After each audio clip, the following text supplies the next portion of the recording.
મિત્રો આપણે ઘણા મિત્રોએ કીધું હતું કે રીંગણીને ટમેટીને કઈ રીતે તમે કલમ ચડાવો છો, તો એ કલમ ચડાવતા અમને શીખવાડજો. તો આજે હાલો હું તમને શીખવાડું કેમ કલમ ચડાવાય. જુઓ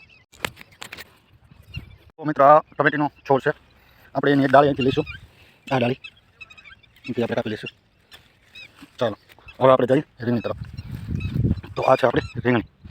હવે આ જો આપણે કલમ આપી હતી એ ચોટી ગઈ છે. હવે આજે નવી કલમ કેમ કલમ આપવાની એ તમને શીખવાડવાનું છે. એટલે હવે આપણે રીંગણી આવી ગયા, એમાંથી એક આપણે ડાળી પસંદ કરવાની છે. તો આ ડાળી આપણે પસંદ કરીશું. આને અહીંથી કાપી નાખવાની છે. કાપી નાખી જો આ રીતે. પછી એની આજુબાજુ પાન અને બધું આપણે ફોડી નાખશું. બીજી ડાળી એક્સ્ટ્રા આ રીતે કમ્પ્લીટ થઈ ગઈ. હવે હું તમને બતાવું ટમેટીની કલમ કઈ રીતે કરવી. આપણે ટમેટીની જે ડાળી લીધી છે તેના જે એક્સ્ટ્રા પાર્ટ છે વધારાના પાંદડા એને આપણે કાપી દઈશું. આ એક પાન રહેવા દઈશું એટલું. પછી એને અહીંયાથી આપણે કટ મારીશું આ રીતે. જુઓ તો ક્રોસ કટ. તેની સામે પણ આ રીતે કટ મારીશું આપણે.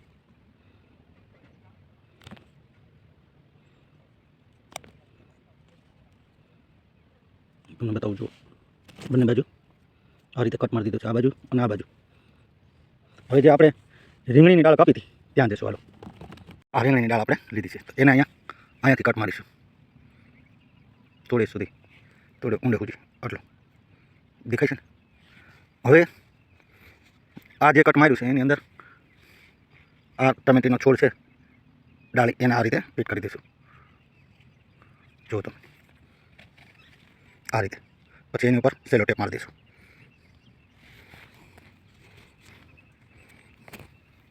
સેલો ટેપ.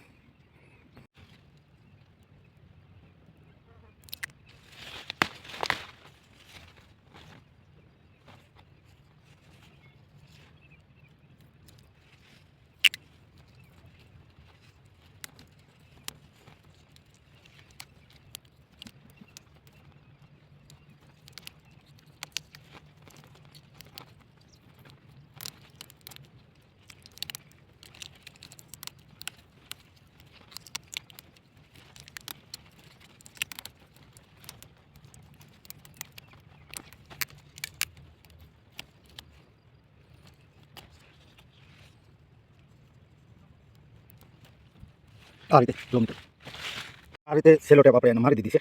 હવે એની માથે આપણે એક ટેપ પહેરાવી દઈશું. જુઓ આ કોથળી છે ને, એને આ રીતે એને આપણે ઓઢાડી દઈશું.